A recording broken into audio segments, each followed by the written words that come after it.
to share something with you. That might put me in a very negative light, yeah. Relationships are not my forte. See if someone grabbed up my wife or something completely different ballgame. I'll walk away from here, and this has been like a therapy session.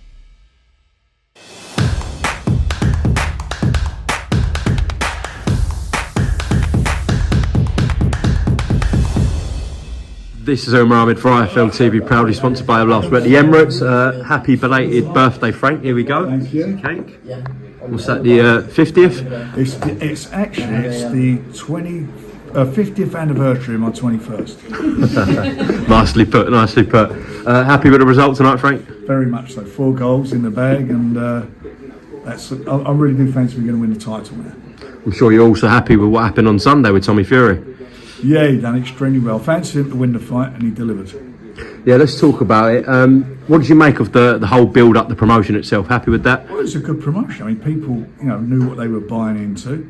I mean, it's 2 guys who've got massive followings on social media, and they built their profiles up. Certainly, Jake Paul has over the years, and they monetised it.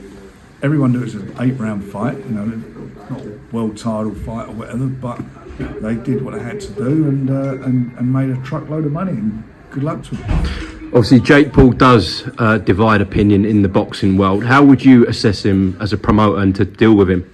Well, it's 2 different things. First of all, he is a fighter. I mean, people say he's not a boxer. He is. He has a professional boxing licence. His last 2 fights have been done under the auspices of different boxing commissions, but he has a boxing licence. He trains as a fighter, but they're at the levels they are. You can't just say that they aren't fighters. They are fighters. And Tommy's obviously got amateur background and also is a professional. Has a professional record. 8 fights going into that, and as far as he's concerned, again, he's at a certain level. As any fighter, young fighter, had 8 fights, and with Jake at 6 fights. So, what they did was, I thought, was brilliant. And as a promotion, you can't knock it. I mean, Jake Paul's a genius promoter. I mean, when you look at what he's done on the night, people don't realise what he does. It's not people not just bought into it for nothing. They're bought into it because he's built an audience. And, out in Saudi, I mean, you were out there, but he had a team filming his Twitter account, of camera doing his Facebook page and also his TikTok. TikTok and so forth. So he's doing all those, and he's constantly building up this following.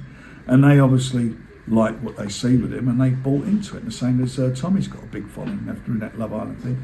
And it's now translated into the better from getting a truckload of money. You can't knock it for that.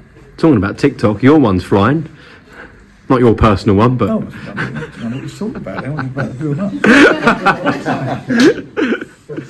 Yeah, your Frank Warren account's doing well. Yeah, we're doing well. I think aren't we the number 1 in the world? For TikTok, yeah.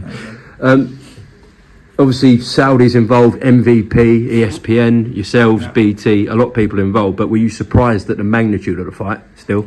No, because going into it, I mean, it's funny. You look at going into the fight, how many people, I'm talking about the general public, were buying into it, and how many people that that you're in the who you meet and talk about, like we're at football today. Prior to the fight, everyone was talking about the fight. They're going to watch it for various reasons, that their kids want to see it, so they're going to watch it and so forth.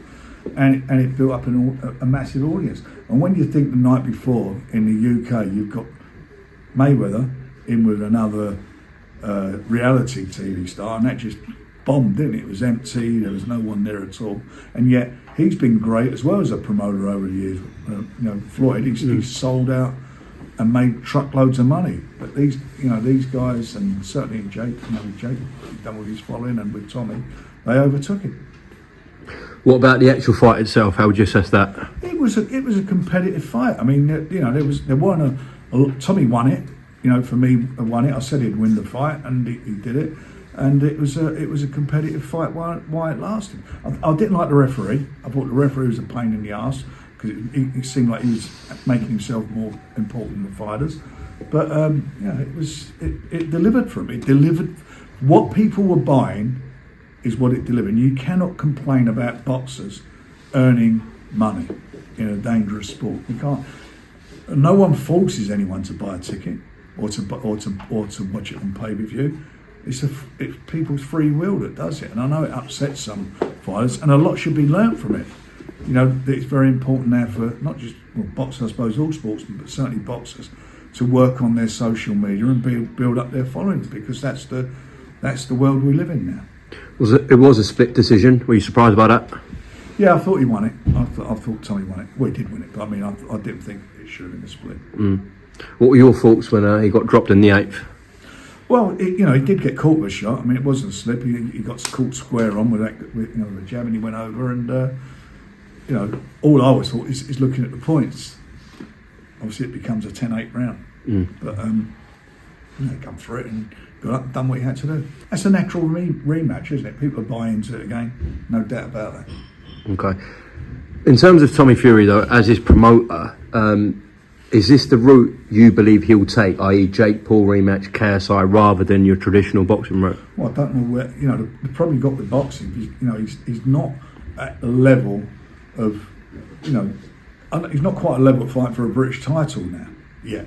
And if he fights for a British title, he's not going to get the type of money that's generated for what happened on Sunday night, or indeed if there's a rematch, or if he fought, KSI. So that's where the big money is. He wants to come back to boxing. He wants to come back to fight and recognise what you'd call licensed boxers. Then, British Boxing Board controlled boxers. Then, financially, how's it going to work, and what is his expectation level going to be for the purses? Frank, at a press conference in Saudi, obviously Jake Paul made an offer about a bet where he said if Tommy wins, I'll double your purse, essentially. John Fury also has taken social media today and said, Jake, it's time to pay up. What's the situation there with the bet? I don't know. I mean, they had the bet between. There was a bet called out, and they talked about signing the contract. I don't know whether they signed the contract or not. Okay. Have you spoken to Tommy since? No, I haven't. I haven't spoken to him at all since he's been back. No, I'll give him a call. Okay. Would your gut feeling be that the Jake Paul rematch happens next for Tommy? Makes the most sense, doesn't it? I think Jake will obviously want to do it, and I'm sure Tommy will, because it's a very lucrative fight for both of them if people buy back into it again. During the build-up, a lot of the talk in Saudi Arabia actually centred around Carl Froch. What did you make of some of his comments during that fight week? Well, I mean, I watched because I couldn't travel, so I watched the fight on BT on Box Office. And he was very sort of disparaging about all the way through about what was going on and the two guys. And I found it strange. Why are you commentating on it then? Why'd you take the gig if you don't like it, if you're so anti it, and if you feel so bad about it, then donate your fee to the ex-boxers, one of the ex-boxers association. Had any feedback from BT about the box office price? I understand it's done well. Okay. And just lastly, we are going to do something when you've got an announcement on his brother Tyson with Alexander Usyk, that situation. But that's developing as we talk, Frank. As we talk, it can't be, because I'm talking to you. On that note, look, we want to we obviously, everybody wants to get it on, and we're working towards it. Okay, hopefully we'll catch up about that very soon. Frank, thank you very much for your time, and enjoy that cake. Get stuck into it, right? You really got to know, you can't.